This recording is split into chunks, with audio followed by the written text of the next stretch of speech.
Hello guys, welcome back to my channel. आज के इस वीडियो में हम समझेंगे क्लास 12 के इकोनॉमिक्स का चैप्टर नंबर 5 निर्धनता पोवर्टी। सो बच्चों, ये चैप्टर एग्जाम के पॉइंट ऑफ व्यू से बहुत इंपॉर्टेंट चैप्टर होने वाला है। सो हम इस चैप्टर को बहुत ध्यान से कवर अप करने की कोशिश करेंगे। सो बच्चों, स्टार्ट करते हैं। व्हाट इज़ पोवर्टी, निर्धनता क्या है। आप लोगों ने गरीब वर्ड सुना होगा कि बेसिकली गरीब व्यक्ति कौन होते हैं। एटलीस्ट हमारी कंट्री में तो हमें बहुत बार गरीब लोग देखने को मिले हैं और सुनने को मिले हैं कि हमारी कंट्री में भी गरीब लोग इंडिया में सरवाइव करते हैं। सो बेसिकली सबसे पहले हम समझते हैं निर्धनता क्या है। अगर आप लोग अपने जीवन की बेसिक नीड्स को भी पूरा नहीं कर पा रहे हो। अब बेसिक नीड्स क्या होती हैं, जो एक व्यक्ति को ज़िंदा रखने के लिए बहुत ज़रूरी होती हैं, बहुत ज़्यादा आवश्यक मानी जाती है, नेसेसरीज होती है। अगर आप लोग अपने जीवन की उन बेसिक नीड्स को भी पूरा नहीं कर पा रहे हो, खुद को असक्षम पा रहे हो, तो आप लोग इट्स मीन निर्धन हो, आप लोग पुअर हो, जिसको हम पुअर्टी में शामिल करते हैं। अब बेसिकली एक व्यक्ति की बेसिक नीड्स क्या होती है, जिस व्यक्ति को चाहिए होती है, भोजन हो गया, वस्त्र हो गया, मकान हो गया। और इसके अलावा इसमें 2 पॉइंट और शामिल किए गए, शिक्षा और हेल्थ। इट मीन्स एजुकेशन और हेल्थ। अगर आप लोग एजुकेशन हासिल करने में और अपने हेल्थ पर खर्च नहीं कर पा रहे हो, तो इट मीन्स आप लोग निर्धन हो, आप लोगों को पुअर्टी में इंक्लूड किया जाएगा। अगर आप लोगों के पास पेट भरने के लिए भोजन नहीं है, या आप लोगों के पास पहनने के लिए वस्त्र नहीं है, रहने के लिए जगह नहीं है, और इसके अलावा जो हमारे नेशन की फर्स्ट प्राथमिकता है, जिसे हम प्रायोरिटी कहते हैं, फर्स्ट प्रायोरिटी है, डेट इज़ एजुकेशन। हासिल करने के लिए पैसे नहीं है, आपके हेल्थ पर खर्च करने के लिए पैसे नहीं है, तो इट मीन्स आप पुअर हो, आप निर्धन में शामिल किए जाओगे, क्योंकि आप अपने जीवन की बेसिक नीड्स को भी पूरा नहीं कर पा रहे हो। सो इट मीन्स ये हुआ कि आप लोगों को पुअर्टी में इंक्लूड किया जाएगा, क्योंकि आप लोगों के पास अपने जीवन की बेसिक नीड्स को पूरा करने के लिए उतना पैसा नहीं है कि आप अपने जीवन की बेसिक रिक्वायरमेंट जो एक व्यक्ति की होती हैं, जिसको सर्वाइव करने के लिए चाहिए होता है, बट वो भी आपके पास नहीं है, तो इट्स मीन आप पुअर्टी में शामिल किए जाओगे। अब यहाँ पे एक टर्म दे रखी है, चिरकालिक निर्धनता। क्या होता है, जब आप गरीबी में जन्म लेते हैं और गरीबी में जीते हैं, देन एंड के अंदर जो डेथ होती है वो भी गरीबी में होती है, तो इट मीन्स इसको हम चिरकालिक निर्धनता कहते हैं। जब कोई व्यक्ति खुद को असक्षम पाता है कि उसके पास इतनी मात्रा में पैसा नहीं होता कि वो मकान खरीद सके, उसके घर के ऊपर छत नहीं होती है, उसके पास खर्च करने के लिए अपनी हेल्थ के ऊपर पैसे नहीं होते हैं, उसके अलावा उसके पास एजुकेशन प्राप्त करने के लिए पैसे नहीं होते, तो इट मीन्स आप लोग निर्धनता में इंक्लूड किए जाओगे। अगर बेसिक नीड्स को भी अगर आप लोगों की बेसिक नीड्स को भी फुलफ़िल करने के लिए पैसे नहीं हैं। अब यहाँ पर ये कि अब हम अपनी कंट्री को निर्धन गरीब कब बोलेंगे, तब यहाँ की जो जनसंख्या है वो भूखमरी का सामना करेगी। लोगों के पास उतना पैसा नहीं होगा कि वो अपना पेट भर सके, लोगों के पास इतना पैसा नहीं होगा कि वो शिक्षा हासिल कर सके। बट बेसिकली इसने यहाँ पर बोला कि हमारा देश जब गरीब माना जाएगा, जब देश में भूखमरी होगी, लोगों के पास पैसा नहीं होगा वो अपना पेट भर सके, और दूसरा जब लोगों के पास एजुकेशन नहीं होगा कि वो एजुकेशन के ऊपर खर्च करके एजुकेशन को प्राप्त कर सके, तो जब हमारी कंट्री निर्धनता में इंक्लूड की जाएगी, इट्स मीन्स हमारा देश गरीब माना जाएगा। इन 2 कारणों से, पहला जब भूखमरी देखने को मिलती है, लोगों के पास कोई पैसा नहीं कि वो अपना पेट भर सके, दूसरा लोगों के पास एजुकेशन हासिल करने के लिए उतना पैसा नहीं है।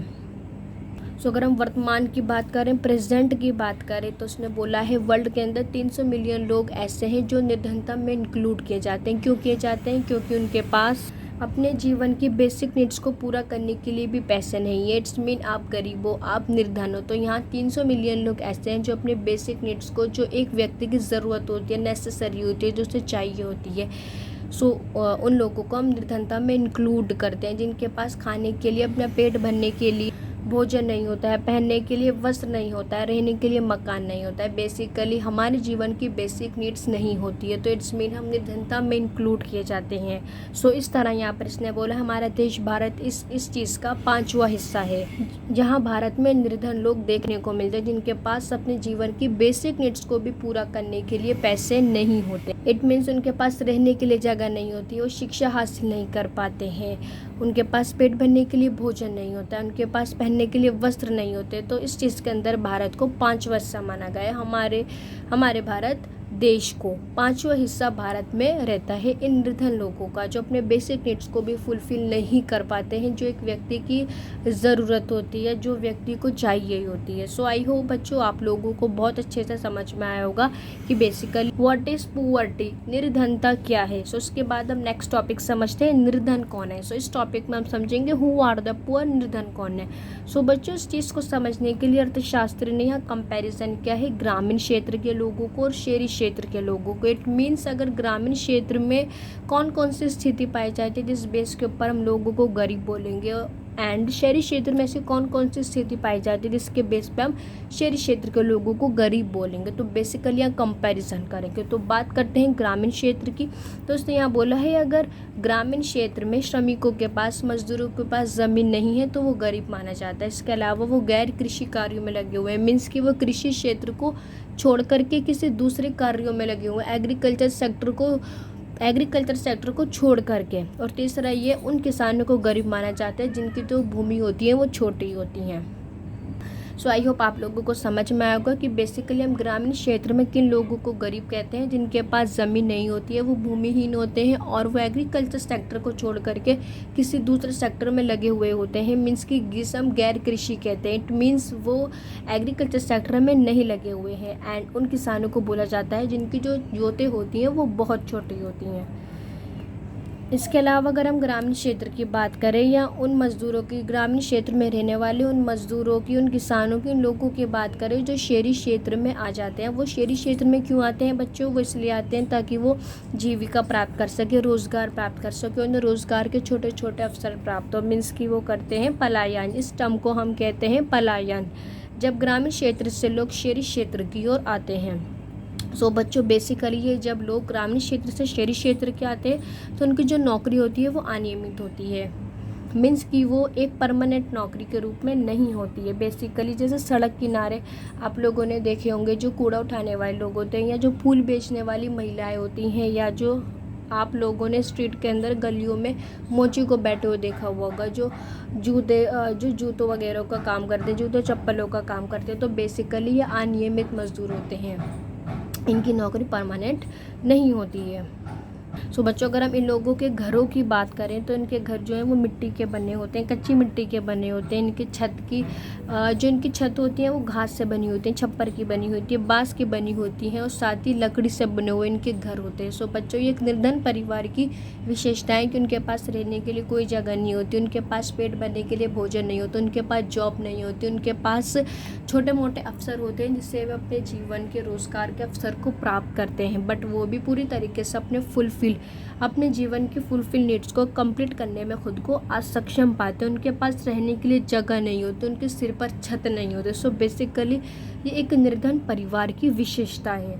और उसके अलावा उनके पास एजुकेशन प्राप्त करने के लिए पैसे नहीं होते। एक माँ अपने बच्चे को खो देती है क्योंकि उनके पास पीने के लिए साफ पानी नहीं होता, उनके घरों में बिजली की सप्लाई नहीं होती, उनके पास परमानेंट जॉब नहीं होती है, उनकी हेल्थ बहुत ख़राब होती है, उनके पास बोलने का अधिकार नहीं होता है। सो जब एक कंट्री के अंदर व्यक्ति के बोलने का अधिकार प्राप्त नहीं होता तो तब माना जाता है हमारी कंट्री गरीब, क्योंकि यहाँ लोगों को बोलने का मौका नहीं मिलता, वो गरीब होते हैं। यहाँ एजुकेशन इतनी नहीं होती है, लोग इतने पढ़े लिखे नहीं होती है, लोगों को पढ़ाई लिखाई के बारे में इतना पता नहीं होता, लोग एजुकेशन प्राप्त नहीं कर पाते, लोग अपने हेल्थ के ऊपर खर्च नहीं कर पाते, लोग हॉस्पिटल जाके अच्छा ट्रीटमेंट नहीं करवा पाते, और भी काफ़ी फैसिलिटीज़ लोगों को यहाँ उपलब्ध नहीं होती हैं, जिसकी वजह से उनको निर्धनता का सामना करना पड़ता है। साफ़ पीने के लिए साफ़ पानी भी उपलब्ध नहीं होता है, यहाँ पर बोलने का मौका छीन लिया जाता है। इसके अलावा जो एक बच्चा जन्म लेता है तो उसकी मृत्यु हो जाती है क्योंकि उससे इतनी अच्छी बेसिक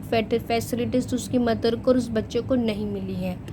और बच्चों इसके अलावा ये लोग खाना बनाने के लिए गोबर के उपयोग का इस्तेमाल करते हैं, और इसके अलावा बच्चों ये ईंधन के रूप में लकड़ी को जलाते हैं और उसका इस्तेमाल करते हैं। सो बेसिकली इनके पास ऐसी कोई बेसिक फैसिलिटीज़ नहीं होती जिससे वे अपने जीवन को अच्छे से सर्वाइव कर पाएँ, जी पाएँ। अगर आप लोगों के पास ये सारी फैसिलिटीज़ उपलब्ध नहीं है, तो हम इट मीन्स आप लोग निर्धन है, आप लोगों को पुअर्टी में शामिल किया जाएगा, आप लोगों को निर्धनता का सामना करना पड़ रहा है, आप लोगों के पास पीने के लिए साफ पानी नहीं है, रहने के लिए जगह नहीं है, पहनने के लिए वस्त्र नहीं है, और इसके अलावा भी ऐसी बहुत सारी बेसिक फैसिलिटीज़ हैं जो आप लोगों के पास नहीं है। तो इट मीन्स हम इसे निर्धनता में शामिल करेंगे, इसे निर्धनता में इंक्लूड किया जाएगा। सो बच्चों, आई होप आप लोगों को आज के वीडियो में बहुत अच्छे से समझ में आएगा कि हु आर द पुअर, निर्धनता कौन होता है या निर्धनता क्या है, व्हाट इज़ पुअर्टी। सो बच्चों, इसके नेक्स्ट वाली वीडियो में हम समझेंगे निर्धनता की श्रेणियाँ, कैटेगरीज ऑफ पुअर्टी। सो बच्चों, मिलते हैं नेक्स्ट वाली वीडियो में, जब तक के लिए गुड बाय।